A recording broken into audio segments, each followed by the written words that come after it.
Bonsoir. Bonsoir. Donc là, on clôture une très belle journée.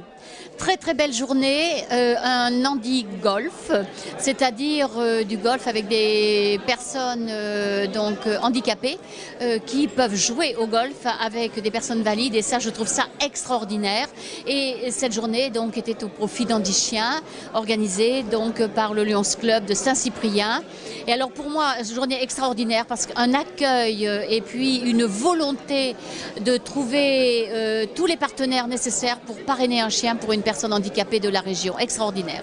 Et comment voulez-vous qu'on ne soit pas motivé pour trouver des partenaires pour financer un chien? Parce que votre association fait quand même quelque chose d'extraordinaire. Alors une association extraordinaire avec des chiens magiques, des chiens magiques et des chiens donc faciles à éduquer.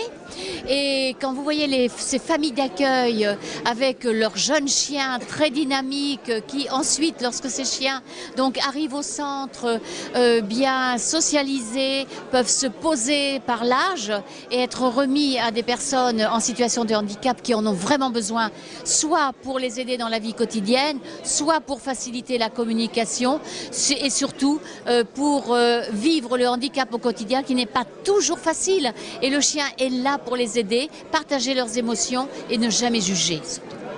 Alors, moi, je voudrais que l'on devienne un peu vénal.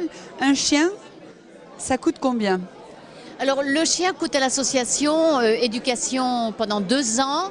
Ensuite, le suivi du chien jusqu'à la fin de la vie du chien, c'est donc 13 600 €. Et le chien est remis gratuitement à la personne handicapée. Donc, c'est à nous de trouver donc des partenaires pour pouvoir financer ce chien. Il n'est pas remboursé par la sécurité sociale? Non, j'aimerais bien. J'aimerais bien. Donc voilà, donc on va faire un appel. Vous auriez besoin de, là, aujourd'hui, avec les demandes que vous avez, combien il vous faudrait de chiens? Oh là là, chaque année, nous remettons une 50aine de chiens au niveau national et je crois qu'on pourrait doubler le nombre de chiens. On pourrait doubler. Donc je voudrais faire comprendre aux éditeurs qu'ils ont besoin de vous, parce que quand on voit le maître et son chien, voilà, il n'y a pas de mots, c'est magique, c'est une relation d'amour parce que le chien est très attaché à son maître et le maître très attaché à son chien. C'est de l'autonomie supplémentaire pour les personnes handicapées, c'est de l'éveil pour les enfants autistes. Voilà, c'est plus que magique. C'est le Père Noël, c'est la petite souris, c'est... Alors c'est vrai que c'est plus que magique, mais donc le chien, on n'est pas dans le monde des bisounours. Hein. Oui. Il va falloir que la personne ou les parents des enfants présentant des troubles autistiques puissent s'approprier le chien, c'est-à-dire établir des liens de complicité. Et ces liens de complicité, lorsqu'ils désirent réellement un chien, lorsqu'ils veulent un chien avec des objectifs très précis, eh bien la complicité s'installe naturellement. Et c'est ça qui est magique, je dirais, et assez fabuleux. Et c'est ce qui nous aide, nous, à continuer à vouloir éduquer des chiens et à trouver des partenaires pour nous aider financièrement. alors là, on fait un appel à nos internautes. Voilà. Même 1 euro multiplié par des millions, ça fait des sous aux entreprises, aux administrations. On va plus loin, aux comités d'entreprise, aux fondations, à tout ce qu'ils peuvent donner. Et il n'y a pas de petits dons.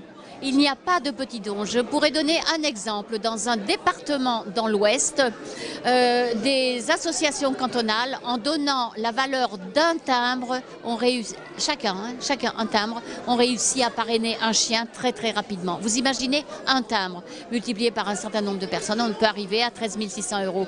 Mais je n'oublie pas non plus les fondations d'entreprise. Les fondations d'entreprise, parce qu'une entreprise, de par sa fondation, peut sensibiliser aussi son personnel, et nous on peut faire des présentations d'Handi Chien et la fondation parrainer 1, 2 ou 3 chiens, soit des chiens pour des personnes qui travaillent dans cette entreprise ou tout simplement pour des personnes extérieures. Et les fondations d'entreprise, pour elles, c'est intéressant puisque c'est déductible d'impôt. D'ailleurs, pour tout le monde, c'est déductible d'impôt. Et je pense que vous avez aussi besoin de familles d'accueil. Oui, alors des familles d'accueil, nous en avons en France actuellement 350. Et ces familles d'accueil, elles ont un chien donc pendant 18 mois. Or, nous remettons des chiens dans le programme, nous régulièrement tous les 6 mois. Donc, il nous faut sans arrêt un renouvellement de familles d'accueil et on a besoin de familles d'accueil. Alors, ces familles d'accueil, peuvent habiter en appartement, en maison, à la campagne, en ville, avoir des enfants, ou être seuls, avoir d'autres animaux, ça ne pose aucun problème, aucun problème. Mais ces familles, donc, quand on leur confie ce petit chiot, il y a quelques exigences. La première exigence, c'est de ne jamais donner à manger à table. Deuxième exigence, de ne jamais monter sur un canapé. Et ensuite, la famille d'accueil donc va prééduquer le chien, mais avec l'aide d'un délégué ou d'un éducateur. Donc en fait, on ne peut pas se tromper. On ne peut pas se tromper puisqu'on est bien encadré. Et pour la famille d'accueil, c'est une expérience extraordinaire. Oui, moi je leur tire mon chapeau à ces familles d'accueil parce qu'au bout de 18 mois, je crois, ou 18, hein, elles remettent le chien et là c'est vraiment un don de soi. C'est un don de soi. Alors, c'est vrai que c'est très difficile de rendre le chien, surtout le rendre au centre pour l'éducation terminale. Mais lorsque le chien a 24 mois, c'est la famille d'accueil qui l'offre symboliquement à la personne en fauteuil. Et là, ce sont des relations amicales qui vont s'établir. Elles échangent leur numéro de téléphone, leurs adresses, leurs mails.